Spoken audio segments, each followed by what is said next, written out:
पहलगाम हमले के खिलाफ भारतीय सेना का सर्च ऑपरेशन और आतंकी ठिकानों को उड़ाने की कार्रवाई लगातार जारी है। भारतीय सेना एक एक करके आतंकी ठिकानों को ढूंढ ढूंढ कर तबाह किए जा रही है और पहलगाम आतंकी हमले का बदला लेने के लिए सख्त से सख्त एक्शन लिया जा रहा है। और इसी कड़ी में आज सुबह 2 और आतंकियों के ठिकानों को आईईडी से उड़ा दिया गया।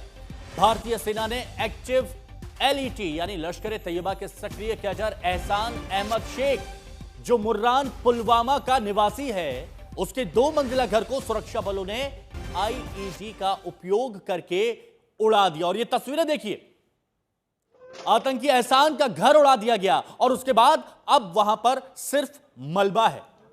और यह बता रहा है कि अगर कोई आतंक के रास्ते पर जाएगा तो उसका खामियाजा उसको भुगतना होगा। पुलवामा, शोपिया, ये 2 तस्वीरें आपके सामने, कल भी आपने आज तक पर देखा था, 2 तस्वीरें आपको दिखाई थी जहां पर आतंकियों के घर जमींदोज कर दिए गए थे, आईईडी से उड़ा दिए गए थे। और आज फिर वही तस्वीर आती है। मीर फरीद हमारे सहयोगी हमारे साथ में जुड़े हुए हैं।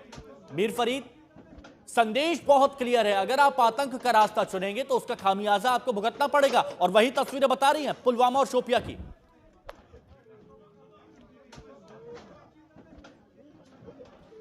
जी बिल्कुल, जिसको आप कहेंगे रेड लाइंस अब क्रॉस हो चुकी हैं और रूल्स ऑफ एंगेजमेंट्स भी खत्म हैं, क्योंकि जो पहलगाम में अटैक हुआ है और जिस तरीके से जो टूरिस्ट हैं, बेगुनाह टूरिस्ट को मारा गया, उसके बाद अब ऐसा लग रहा है कि जो सरकार है उन्होंने फैसला लिया है कि वो भी काफ़ी सख्त कदम उठाएंगे। और अगर आप पिछले 2 दिन की बात करें या 2 रातों की बात करें तो 5 मकान जो एक्टिव लश्कर के जो मिलिटेंट हैं उनके उड़ाए गए हैं।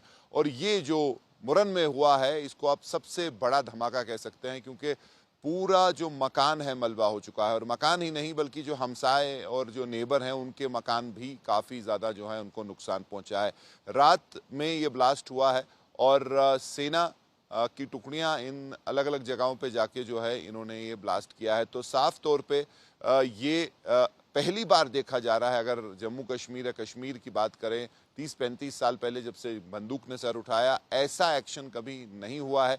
और हालांकि OGWs के कुछ घर उनको बुलडोज किया गया था कुछ समय पहले और एक्टिव मिलिटेंट्स के, लेकिन अब जो है सीधा आईईडी एक्सप्लोजिव लगा के उनको उड़ाया जा रहा है। अब देखना यह है कि इसका जो है फॉल आउट आगे क्या होता है, अगर आप लोकल मिलिटेंसी की बात करें। और उसके साथ साथ क्या अब जो मिलिट्री एक्शन की बात हो रही है, जो कि अल्टीमेट मिलिट्री एक्शन है, जो असली कैंप्स हैं जो पीओके में हैं और जो हैंडलर्स हैं, जो मेन लोग इसके पीछे हैं, इन हमलों के पीछे और हमेशा रहते हैं, जो फॉरेन कार्डर है, उनके खिलाफ सरकार क्या कार्रवाई करती है। हालांकि काफ़ी कुछ सुनने को मिल रहा है कि जो एक प्लान बन रहा है अलग अलग तरीके से उस पर प्रहार करने का, लेकिन फिलहाल अगर आप एक्शन की बात करें तो वो इन्हीं घरों पे देखा जा रहा है जहां एक के बाद एक जो मकान है उनको ब्लास्ट किया गया है। 2 और मकान आपको बता दूं, एक शोपियन में और एक कुलगाम में, दोनों जो है एक्टिव टीआरएफ के कार्डर हैं, उनको भी रात में ऐसी ही कार्रवाई के द्वारा नष्ट किया गया। संदेश स्पष्ट है।